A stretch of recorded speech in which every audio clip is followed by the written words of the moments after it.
thương chị nên là em cũng không giấu nữa. Chị cũng không sinh con, không sinh được đứa con nào nên là anh trai mới bán nhà bán bán nhà bán đất nên là mới đi thì bây giờ anh trai lấy vợ khác rồi, bây Thế giờ à? có con rồi.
Em ơi, chị đi đâu đấy? Em ở đây à?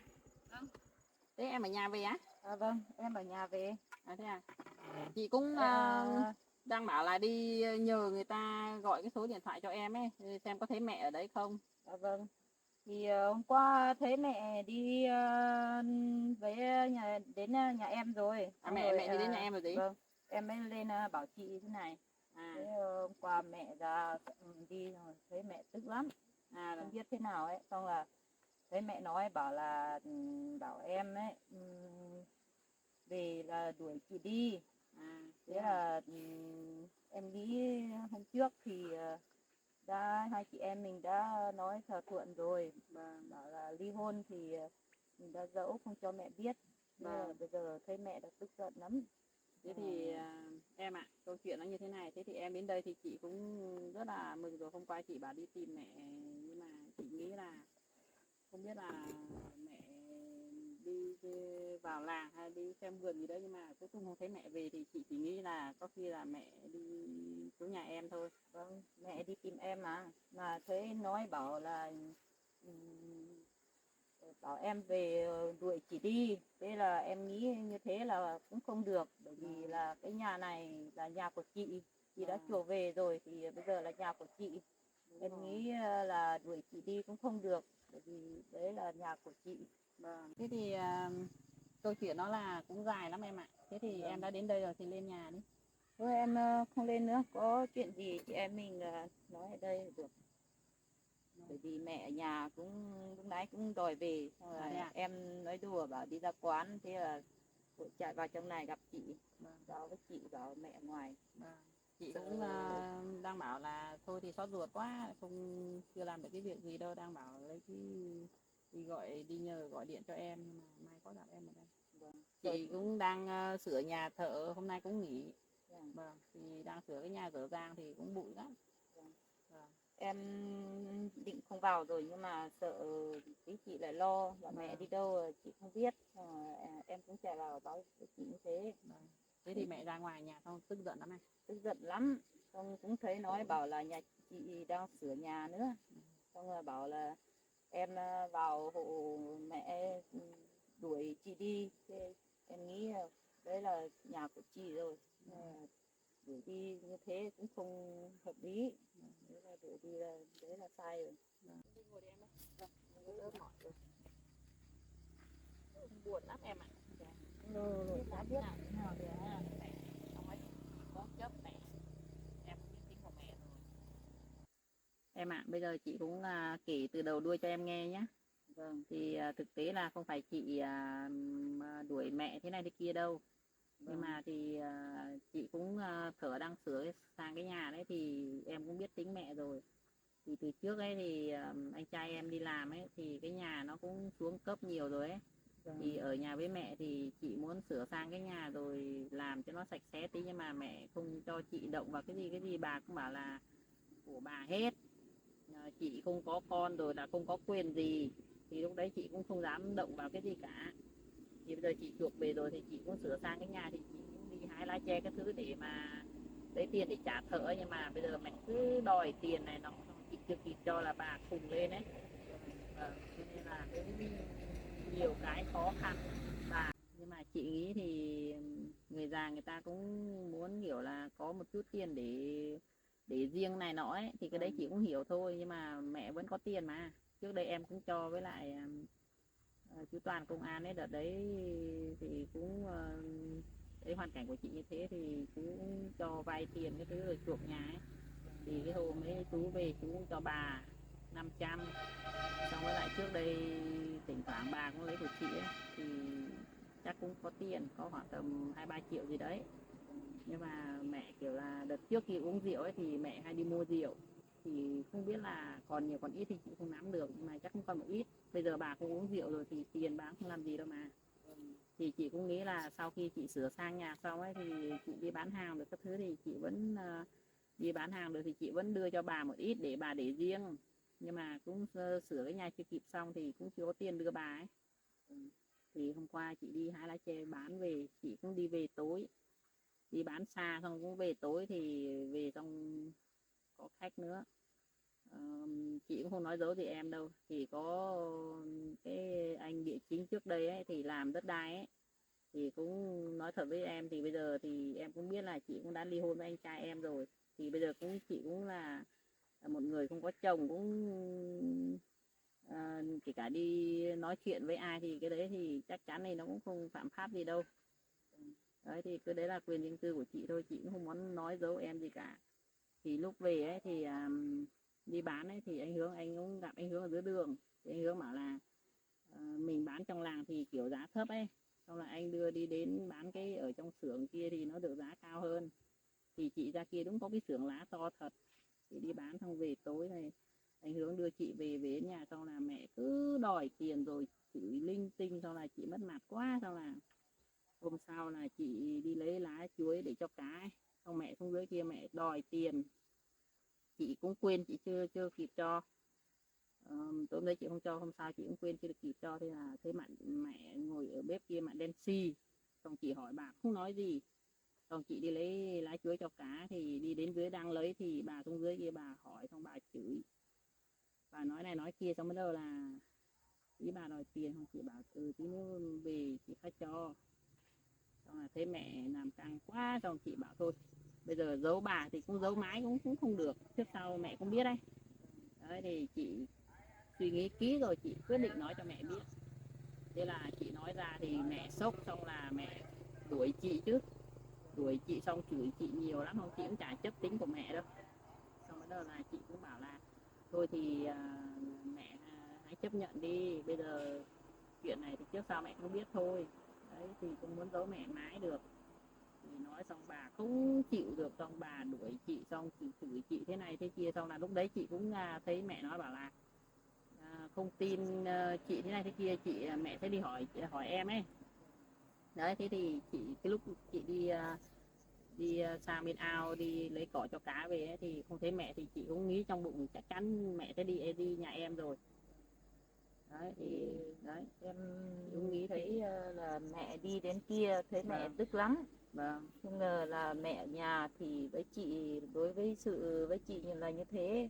đấy, Thì tính mẹ em cũng biết là còn gì em nữa. thấy mẹ kể bảo là cũng thấy chị đi bán lá tre, thế là không thấy chị gửi tiền cho mẹ. Vâng Xong rồi bảo là chị đi bán hàng về tối còn có người đi theo, bảo có cái anh cán bộ gì đấy vâng bảo đi theo, thế là bà bảo là chắc đấy chắc là người yêu của chị. Xong là bà bảo là cứ tưởng là chị chưa ly hôn với anh trai, đúng rồi, nên là bởi vì là chị em mình giấu mẹ thì không biết, nên là bà mới tức giận. vâng Thế là về thì em đi đến nhà em cũng kể rồi, bảo là chị với anh trai thì ly hôn lâu rồi. Thế rồi em nói bà cũng không tin, bà cũng tức giận lắm. Dạ. Dạ. Nói bảo là có cái anh cán bộ ấy về ở nhà với chị, nào ngày nào cũng một hai ngày nào cũng thấy về với chị. cán bộ đi theo. Mẹ nói đúng đấy em ạ. Vâng. Trước em cũng có đi với chị là lên phường công an kia thì cũng làm cái giấy ký kết rồi. Vâng. Bảo là em cũng ủng hộ với chị là cho mẹ Vâng. là mỗi tháng 2 triệu. Vâng. Nhưng mà là em cũng từ hôm đấy em về xong là em cũng vẫn đi làm. Vâng. Chưa có thời gian vào gửi cho chị. Vâng. Em cũng đi kiếm tiền thôi, nhưng mà em cũng đi xong là cũng về được vài hôm nay. Em em chưa. hôm nọ em lại đi công ty rồi đó. Vâng. Em cũng vừa mới về xong là về có được 1-2 hôm, chưa được đến thăm mẹ với chị. Xong là hôm qua mới thấy mẹ đi tìm em. Vâng. Rồi mới thấy mới biết là mẹ ở nhà với chị lại có chuyện này chuyện nọ. Vâng. Thế em cũng không biết làm thế nào nữa. Vâng. Vì mẹ cũng tuổi già rồi, xong là khó tính. Vâng. Có gì thì mong chị cũng bỏ qua cho mẹ. Vâng. Thông cảm cho em. Lẽ ra thì chị cũng không phải nuôi mẹ rồi, bởi vì là chị đã ly hôn với anh trai rồi. Vâng. Mà bây giờ lại em cũng đi cũng số khổ, nên là bố mẹ chồng cũng khó tính, nên là ông chồng cũng thế, xong là em cũng không nuôi nổi mẹ. Thế, có gì thì mong chị bỏ qua cho em là mẹ. Không sao đâu em ạ. Chị cũng nghĩ là nếu mà chị mà chấp cái chuyện của mẹ ấy, thì từ trước đến giờ ấy, thì chắc chắn là chị sẽ không nhìn được mặt mẹ đâu.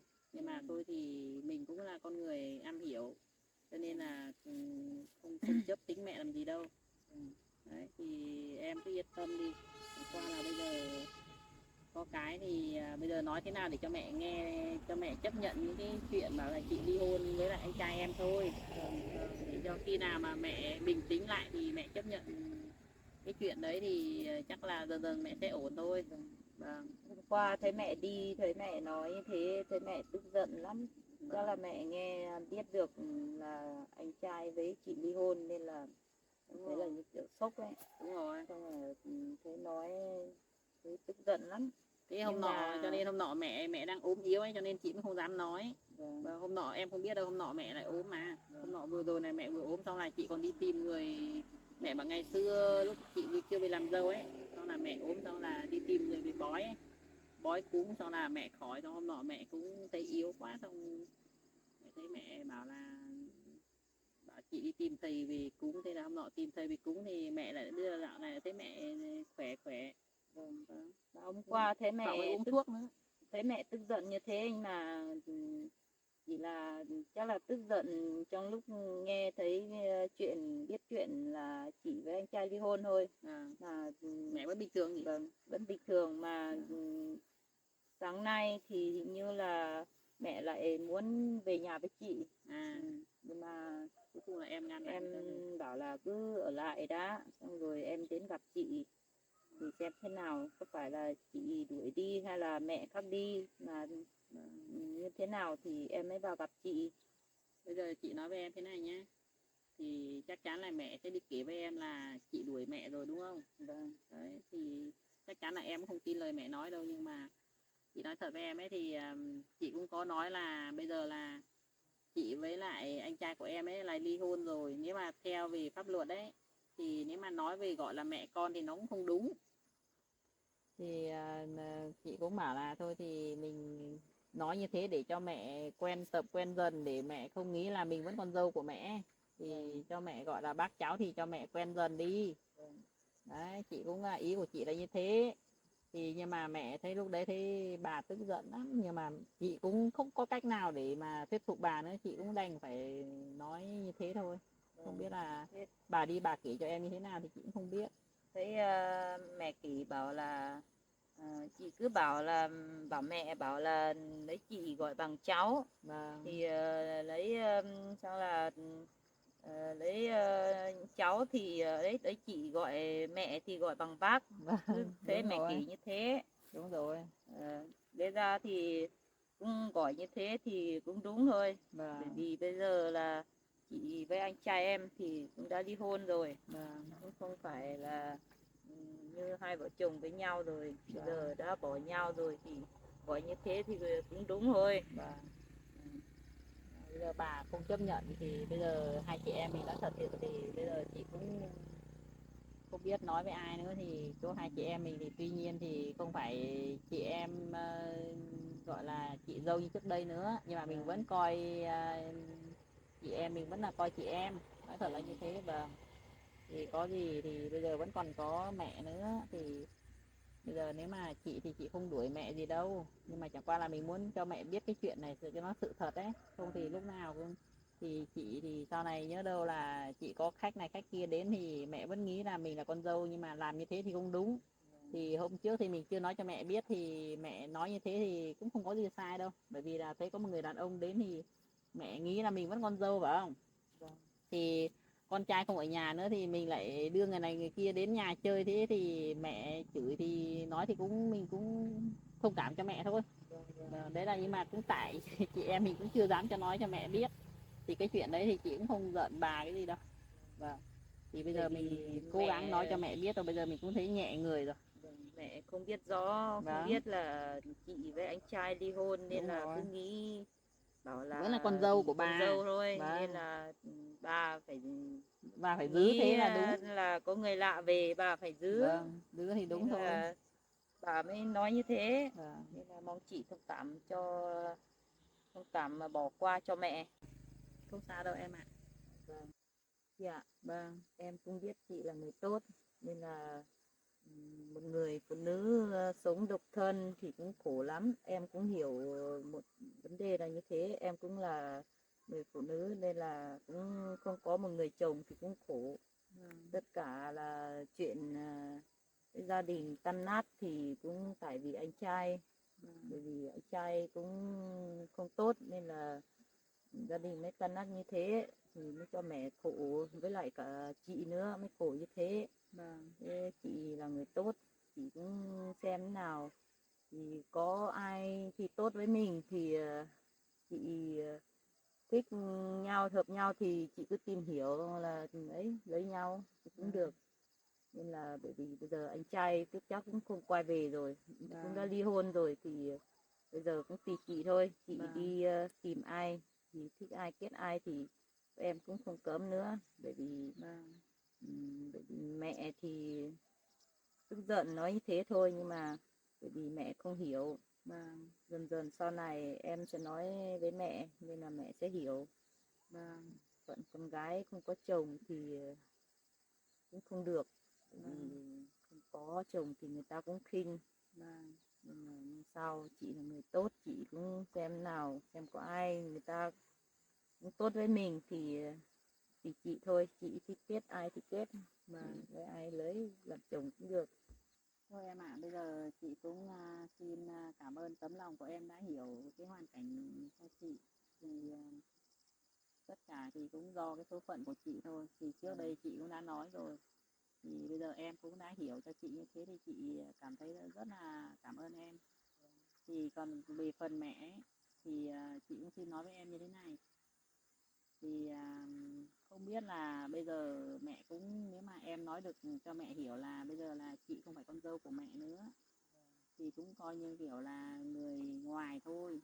Nhưng mà chị cũng không bỏ được mẹ đâu, bởi vì là nếu mà mẹ ở với em cũng được và ở với chị cũng được, nhưng mà chị chỉ nghĩ xem thế nào là mẹ có thay đổi được cái tính của mẹ không. Bây giờ là em cũng hiểu rồi đấy, mình thay đổi một người khác thì chắc chắn thì sẽ không bao giờ thay đổi được họ đâu, trừ khi là bản thân của những người người ta gọi là cái người ta có tính ấy, trừ khi bản thân họ thay đổi thì mới được, còn mình thay đổi người khác thì chắc chắn không thay đổi được. Thì xem dần dần mẹ có thay đổi được tính không thì chị vẫn cho mẹ ở cùng chị hay là ở cùng em cũng được. Nhưng mà bây giờ mẹ tức giận chị quá thì mẹ ở với em cũng không sao, thì lúc nào mẹ thích về thì cứ về, còn chị thì chị cũng không đuổi đâu. Với lại chị chỉ mong làm sao thì qua những cái câu chuyện như thế này xong là mẹ cũng mong rằng là mẹ cũng thay đổi được cái tính nết của mẹ, thì chị em mình cũng nhẹ nhõm hơn. Nếu mà mẹ cứ khăng khăng không thay đổi tính cũng như trước là chị em mình cũng cũng vất vả đấy, cho nên là em cũng hiểu rồi. Bây giờ chắc là mẹ qua đợt này là mẹ biết rõ là chị không phải là con dâu thì chắc chắn sau này mẹ sẽ thay đổi tính. Vâng, mong rằng làm sao mẹ thay đổi tính thôi em ạ. Bởi vì trước thì mẹ cứ nghĩ chị là con dâu của mẹ nên là mẹ nên chắc là nhiều lúc thì nghĩ là con dâu nên nhiều lúc là chắc chắn mẹ phải tôi nói chắc là vẫn là nặng hơn, nặng lời hơn.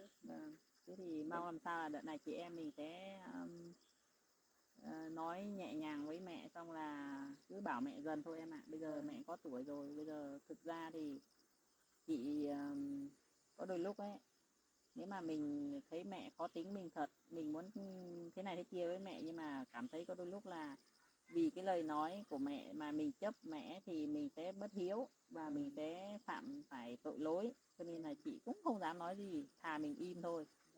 Đấy, thà mình im mình cho qua thôi, mình cố gắng nhịn nhục thôi. Em sẽ khuyên mẹ dần dần, chắc chắn mẹ sẽ thay đổi. Vâng, bây giờ làm sao mẹ thay đổi thôi. Bởi vì bây giờ chị không phải là con dâu của mẹ rồi, thì khuyên mẹ chắc chắn mẹ sẽ thay đổi tính. Vâng, bởi vì cũng trước thì là như thế. chị là con dâu của mẹ nên là chắc mẹ nghĩ mẹ nói cái gì thì con dâu cũng nghe. Thế bây giờ là nghĩ là nhà cửa cái gì mọi thứ cũng thuộc về chị hết rồi. Bây giờ thì chị cũng không phải là con dâu của mẹ rồi, chắc chắn sau này mẹ sẽ thay đổi tính. Chị cũng mong như thế em ạ. Thôi em ạ, chị cũng nói với em như thế này nhé. Thì không phải là chị chuộc được đất, được nhà vì là chị mới đối xử với mẹ thế này thế kia đâu. Cái đấy chắc chắn em cũng hiểu thôi. Bởi vì là từ trước rồi, kể cả là anh trai của em lúc đấy ấy, chưa đi làm công ty đi xa bao nhiêu năm rồi, thì ở nhà chính mẹ cũng đã đối xử với chị như thế rồi mà chị cũng vẫn cố gắng. Còn vì sao thì anh trai em cũng làm những cái chuyện đến cái mức độ mà cả mẹ không có nhà ở nữa, thì chị cũng vẫn đối xử với mẹ vẫn là như thế thôi. Còn bây giờ chuộc được nhà về thì chị vẫn cứ đối xử với mẹ như thế, chứ không phải là chị được chuộc được nhà được đất rồi là chị lại đối xử với mẹ thế này thế kia đâu. Nhưng mà nói thật cái chuyện này thì mình không giấu được mẹ, thì trước sau mình cũng phải nói, thì chị mới phải nói, thì chắc chắn thì em cũng hiểu điều đấy thôi, chứ không phải chị đối xử với mẹ thế này thế kia đâu. Em hiểu mà. Trước thì mẹ nghĩ là chị là con dâu nên là mẹ mới đối xử nhiều lúc quá đáng quá lời ấy. Sao cái chuyện đấy mình cũng chả chấp được em ạ. Sau này chắc chắn thì mẹ sẽ biết, từ nay trở đi chắc chắn là mẹ sẽ biết rồi. Bởi vì qua mẹ về nói với em là bảo là chị đối xử mẹ bảo là gọi bằng bằng bác, thì bà thế thích bảo là chị thì gọi bằng cháu, thế thì bà đấy mới sốc đấy phải không? đấy nên là đấy là mẹ mới thấy sốc, mới tức giận, nghĩ bảo sao chị cứ bảo mẹ gọi cái cách xưng hô như thế, gọi bằng bác với cháu như kiểu là người xa lạ. Nên là mẹ tức giận mới đi kể với em. Bởi vì mẹ cũng không biết rõ, từ hôm trước mình đã lên phường công an đấy, Đúng giấu rồi. mẹ, nhưng mà giờ mẹ mới biết, mới tức giận như thế. Thế thì bây giờ chị cũng nói với em thế này nhé, thì trước mắt thì bây giờ là mẹ cứ ở đấy thì bây giờ em chú ấy là như thế nào, chồng em ấy là có đồng ý không? Cũng khó tính lắm ạ. Thế thì Bởi vì hôm trước mẹ uống rượu nhiều quá nên là chồng em lại khó tính, nên là không muốn kiểu là tính khó khó tính đấy, nên là mẹ hay uống rượu nên là chồng em lại không chịu được. Bây giờ khó tính nên là chồng em không cho ở. Đợt trước thì em đi công ty xong là mẹ ở nhà với chồng em, nên là chồng em đuổi, nên là đấy em cũng không biết rõ, nên em về em cũng thấy tức lắm. bây giờ Hôm là đấy đuổi mẹ đi, bảo là trời đang mưa to, thế cũng nỡ lòng mà đuổi mẹ đi về. Bây giờ là mẹ đi ở cùng thế này thì chắc cũng không được bao nhiêu lâu nên là Vâng. không biết được á, Thế biết thì làm bây thế giờ nào được. bây giờ chị bảo em như thế này nhé. Ừ. Nếu mà từ mai nếu mà mẹ thích về thì cứ cho mẹ về. Vâng. Vì thì ở với chị thì bây giờ là chị cũng nói với em là gió là như thế này. Vâng. Thì chắc chắn là bây giờ là cũng vẫn phải xưng bác với cháu rồi để Vâng. cho mẹ quen dần đi. Không thì bây giờ mình cứ gọi mẹ như thế thì gọi mẹ con ấy thì bây giờ mẹ cứ nghĩ mình vẫn là con dâu của mẹ thôi. Thì Vâng. bây giờ mẹ vẫn cứ không thay đổi tính đâu. Thế cho nên là bây giờ chị cũng mong em làm sao là em về em thuyết phục được bà. Thì bảo bà thì cố gắng thay đổi tính đi. Bây giờ kể cả đi ở với ai cũng vậy thôi, mình tính của mình phải biết ơn người khác, rồi là giúp đỡ mình thế này thế kia, kêu mang mình thế này lúc khó khăn này nọ thì mình mới ở trong lòng mình ấy thì mình mới không tức giận ai, thì mình sống nó mới thanh thản được. Đấy, chị cũng mong em về nhà em cố gắng thuyết phục mẹ như thế. Chỉ có em là con gái ruột của mẹ thì em mới dám nói thôi, chứ còn chị thì cũng như người ngoài chị cũng không dám nói mẹ đâu. Đấy, chị cũng mong là như thế. Cũng mong sao là thuyết phục được mẹ, nghe nói thì nghe lời như thế, không thì cũng khổ lắm. Vâng, đúng rồi. Thế bây giờ còn cái chuyện mẹ thì bây giờ em đang tính như thế nào được em? Cái chuyện của mẹ đấy thì bây giờ từ từ đang tính, bởi vì bây giờ thấy mẹ tức giận lắm. Bây giờ cho mẹ cứ ở cùng với em đã, bởi vì thấy mẹ tức giận, bây giờ mẹ về là chắc chắn là mẹ sẽ phá cái nhà của chị. Bởi vì bây giờ mẹ cứ nghĩ bảo là cái nhà của chị đây ấy thì đấy là mẹ cứ nghĩ là bảo là nhà của mẹ, nên là em cũng nói giải thích với mẹ rồi nhưng mà mẹ cũng không tin. Nên là mẹ cứ nghĩ là nhà của mẹ, xong là mẹ cứ bảo là đòi về đuổi đánh chị, bởi vì mẹ nói chị không nghe. Nên là bây giờ là chắc chắn là về thì mẹ sẽ đập phá nhà, đốt nhà, nên là đuổi chị. Nên là bây giờ tốt nhất là cho mẹ ở với em một thời gian đã, thuyết phục được mẹ xong rồi mới cho mẹ về. Thôi thì em đã nói như thế thì cứ cho mẹ ở gần ở nhà em một thời gian đi. Còn nếu mà mẹ ở với em cũng được, mà bà thích về với chị, về chơi với chị cũng được mà. Vâng, chị không sao đâu. Căn bản là bà thay đổi được cái tính thôi. Vâng. Bây giờ chờ mẹ ở với em một thời gian đã, bởi vì bây giờ chưa thuyết phục được mẹ. Bây giờ mẹ tức giận lắm, không cho mẹ về nữa, bởi vì bây giờ mẹ biết là chị không phải là con dâu của mẹ, nên là về chắc chắn là mẹ sẽ tức giận đập phá nhà, đốt nhà, xong đuổi chị đi. Chỉ sợ là mẹ về không cầm tính được thì đánh chị, xong rồi chị lại đi báo công an, nên là bắt chị đi. Đến lúc đấy cũng tuổi già thì cũng nghĩ thấy khó xử, vì tuổi đã có tuổi rồi, mai này nó khỏe yếu rồi, đi chỉ sợ là công an bắt đi, chỉ sợ mẹ nghĩ thế nào, xong rồi xảy ra chuyện này nọ, nên là đến lúc đấy thì cũng thấy khó xử. Thế thì em nghĩ được như thế là tốt rồi em ạ. Dạ. Em cũng có một chút chuyện muốn nói với chị. Em cũng muốn giấu, không muốn nói cho chị biết đâu, nhưng mà em cũng thấy chị tốt nên là em thấy thương chị, nên là em cũng không giấu nữa, và em cũng nói cho chị biết. Thì hôm trước em đi công ty thì cũng tự nhiên là anh trai gọi về. Thì trước kia thì em gọi mãi anh trai gọi cũng không được.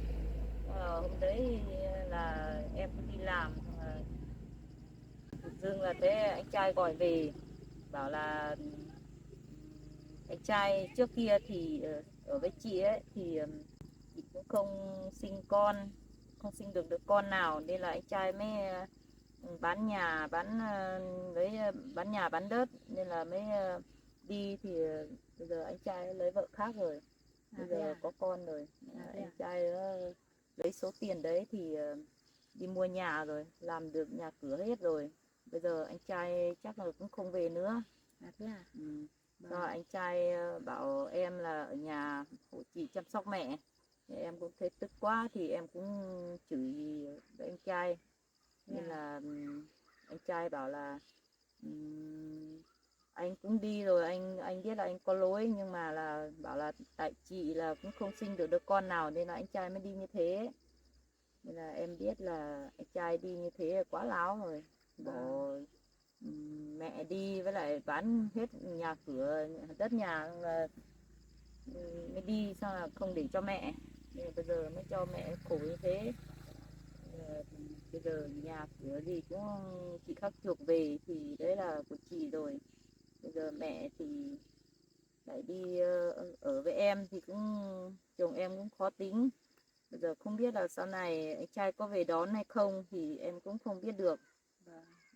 Bây giờ thì trước mắt thì thấy anh trai bảo em hộ chị chăm sóc mẹ như thế thì anh trai bảo cũng không về nữa, mà còn cái chuyện đón mẹ cũng không biết được có đón hay không.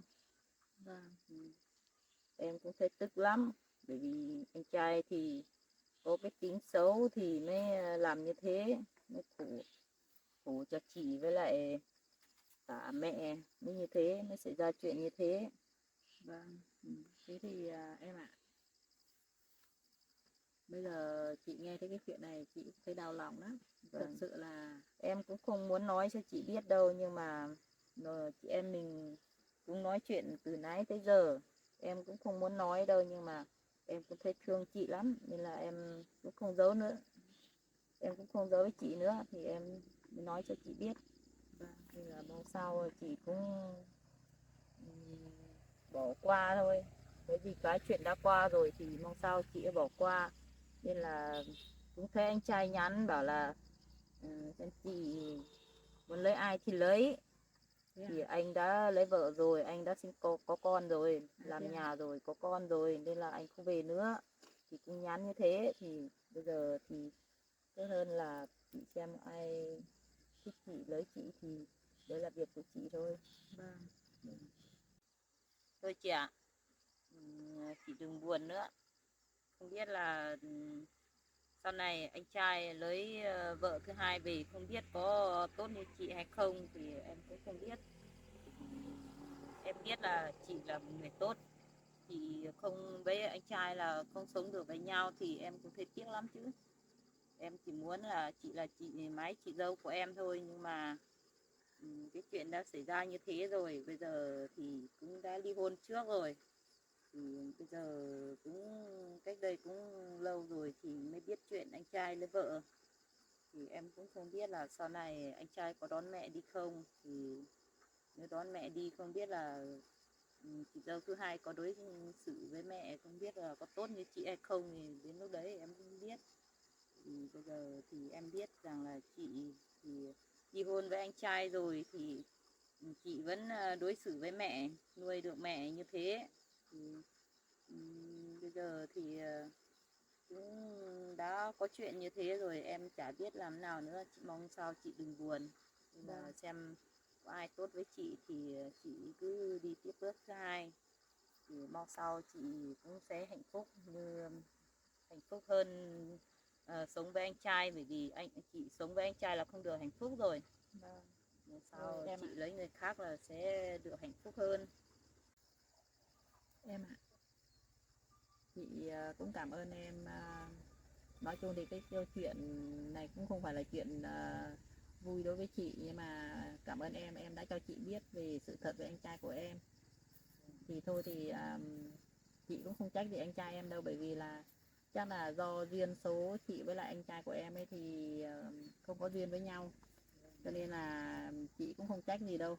Chị cũng mong sao là anh trai của em ấy thì đi lấy vợ khác, sinh được con rồi thì chị biết được như thế thì chị cũng chúc phúc cho hai vợ chồng anh ấy thôi. Thì mong làm sao thì anh ấy đã có cuộc sống tốt hơn rồi, thì có cháu rồi thì mong làm sao thì sau này anh trai em ấy nghĩ về mẹ ấy, thì sẽ về đón mẹ đi ở cùng, thì cho mẹ cũng có tuổi rồi mà đến tuổi mẹ như thế này rồi mà vẫn chưa có cháu bé. Thì bây giờ anh trai đã lấy vợ khác, đã có con rồi thì chị cũng mong làm sao thì anh trai sẽ về đón mẹ đi ở cùng, xong là để được nhìn thấy mặt cháu. Đấy là chị, là cái hạnh phúc này là chị cảm thấy là chị vui cho mẹ. nhưng và mà cũng vui cho anh trai của em. vâng. Vâng. Nhưng mà là cái cuộc gọi đấy thì em lại nghe thấy anh trai nói bảo là anh trai sẽ không về nữa, bởi Vâng. vì anh trai đi lấy vợ thì ở bên kia thì không biết là phụ thuộc với vợ hay như thế nào, nên là nghe thấy cuộc gọi đấy thì em thấy tức lắm. Vâng. Bởi vì anh trai bảo là không về nữa thì bảo em với chị ở nhà chăm sóc mẹ, nói như thế thì em nghi là chắc là anh trai không về đón mẹ đâu. Vâng. Thôi cái chuyện này thì sau này thì cái đấy là do anh trai của em. Nếu mà anh là một người tốt, có suy nghĩ về mẹ, mẹ mình đằng nào cũng mang nặng đẻ đau rồi, thì chắc chắn thì sau này anh trai em nghĩ được lại thì chắc chắn sẽ về đón mẹ thôi. Còn bây giờ thì anh đang sống hạnh phúc thì anh không nghĩ đến mẹ, đấy là cũng là chuyện của anh ấy. Cũng không biết được. Vâng. Bởi vì nếu mà anh trai biết nghĩ thì anh trai cũng không bán nhà bán cửa đi, bán đất đi, bán sổ đỏ đi, thì nếu mà anh trai biết nghĩ anh trai sẽ không làm như thế rồi. Chắc là anh trai cũng không biết nghĩ đâu nên là mới làm như thế. Vâng. Nên Thế là thì cũng không rõ được là anh trai có đón mẹ hay không. thôi Bởi chuyện vì này cái chị tính em của mình anh cũng trai thì xấu tính lắm. Thì Vâng. nói thật ra em cũng thấy tức lắm. Bởi vì làm thế này bây giờ mẹ cũng không có nhà ở, Thôi em ạ, nên là bây giờ cũng đi cho mẹ đi lang thang, đi em không nghĩ nhiều ở với nữa. chị thì cũng không được, thì lại khó tính với chị, thì ở với em cũng không được, lại ông chồng em lại cũng khó tính, nên là bây giờ cũng khổ cho mẹ, không biết là ở với ai được. Thôi em ạ, bây giờ chị cũng nói với em như thế nhé. Bây giờ chị em mình biết rõ anh trai đã có vợ như thế rồi thì chị em mình nên chúc phúc cho anh ấy. Thì chị bây giờ với anh ấy cũng không liên quan gì đâu. Thì cả nói thật sự chị cũng không phải là chị buồn vì anh ấy đâu, nhưng mà chị nghe thấy cái câu chuyện như thế thì cảm giác của chị ấy, chị buồn thấy thương mẹ thôi. Vâng. Thực sự ra là chị thương thương cái số phận của mẹ ấy. Vâng. Thì bây giờ có mỗi một người con trai mà bỏ đi như thế, mà dám bỏ mẹ đi như thế, mà đi xây dựng gia đình ở ngoài kia, thì bỏ mẹ như thế, biết không biết là mẹ khổ sở thế nào không cần biết, mà bây giờ không dám vác mặt về nhà.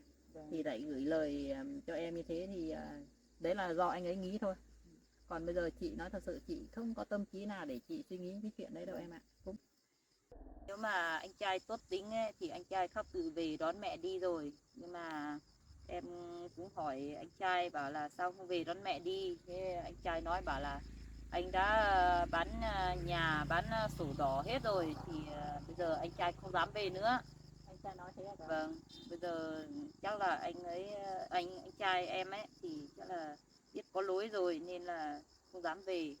Thôi thì anh ấy thôi em ạ. Bây giờ chị nói thật thì chị không muốn nhìn thấy mặt anh ấy nữa. Bây giờ chỉ chúc phúc cho anh ấy là làm sao hạnh phúc thôi, mà có con thì đón mẹ đi ở cùng, là đấy là điều đấy là hai chị em mình mong muốn nhất. Nhưng mà đấy cũng là tùy anh ấy thôi. Còn bây giờ thì câu chuyện đã nói như thế thì chị biết như thế thì chị cảm ơn em nhé. Bây giờ cũng tối rồi thì mong em về nhà thì cứ khuyên mẹ xem thế nào. Thì mấy hôm nữa mẹ, nếu mà mẹ bình tĩnh lại rồi thì em có thể đưa mẹ về chơi với chị cũng được. Còn bây giờ chị cũng xin phép em là cũng đi về. Mới rồi em cũng đi về thôi. Thế thì em đi về nhé. Em về nhé. Vâng. Thì thế em đi về nhé. Chị ơi, chị ở một mình thì đừng có buồn nhé. Chị không buồn đâu. Chị buồn nữa. Quen rồi chuyện em ạ. Em sẽ khuyên mẹ từ từ thì chắc chắn mẹ sẽ nghe lời. Em sẽ cố gắng khuyên mẹ. Thế thì chị cũng mong em là em khuyên mẹ nhé, để cho mẹ thay đổi tính. Thì mấy hôm nữa nếu mà mẹ bình tĩnh rồi thì đưa về chơi với chị cũng được. Hoặc là từ bây giờ trở đi là mẹ thích ở với ai thì tùy mẹ thôi. Ở với chị cũng, nếu mà mẹ thay đổi được tính thì mẹ thích ở đâu cũng được. Bây giờ mẹ có tuổi rồi thì ở đâu cũng được thôi, không quan trọng. Nhưng mà quan trọng là chị em mình mong làm sao là anh trai về đón mẹ đi thôi. Anh trai chắc chắn là không về đón đâu, bởi vì anh trai đã nói rồi, bảo là em với chị chăm sóc mẹ, thế thì chắc chắn là anh trai không về đón đâu. Thế em đi về nhé. Em không đi về đây. Vâng. Chị ạ. Vâng. Chị đừng lo nhé. Vâng. Em sẽ khuyên mẹ, thuyết phục được mẹ, xong rồi Thế em đi về nhé. chị ạ. Vâng. Chị đừng có buồn nhé. Vâng. Chị cứ làm ăn đi, buôn bán hàng thì chị cứ viện đi làm. Vâng. Còn mẹ thì ở với em thì em sẽ tự lo. Vâng. nào em sẽ khuyên mẹ, rồi nếu mà mẹ thích về chơi với chị thì tùy mẹ thôi, em sẽ đưa mẹ về. Vâng. Còn nếu mà mẹ không thích thì ở với em thì cũng xem nào ở một thời gian cũng được. Vâng. Chỉ sợ là chồng có tính, Vâng. có tính là em cho mẹ ở thôi. Vâng. Xem nào đó. Thế thì bây giờ mẹ chắc cũng cai được rượu rồi em ạ. Lâu lắm mà mẹ không thấy nhớ rồi. Từ cái đợt ốm ấy. Vâng. Thế thì mong làm sao, chị em mình cũng mong làm sao mẹ cai được rượu thôi. Vâng. Chị ạ, vâng, bây giờ tuy chị là không phải là chị dâu của em, nhưng mà em mình cũng không có chuyện gì nói quá đáng để mà ghét nhau đâu. Vâng. Chị em mình vẫn mãi là chị em tốt nhé. Vâng. Cảm ơn em nhé. Vâng. Chị em mình vẫn là chị em tốt mà, chị có ghét ai đâu. Vâng. Thế thì Sau có cái gì cái thì hôm sau chị cũng hiểu và bỏ qua cho em. thôi, không có chuyện gì đâu em ạ. Bây giờ còn có mẹ nữa thì tôi không nói nhiều nữa. Thì cũng cảm ơn em, hôm nay chị em đã cho chị biết về cái chuyện của anh trai của em. Thì chị cảm ơn em nhé. Thế thì về cố gắng cho mẹ ăn uống đầy đủ nhé. Vâng. Vâng. Thôi chị đi về nhé. Vâng, em cũng đi về đây. Vâng, em đi về nhé. Chị đi về đây.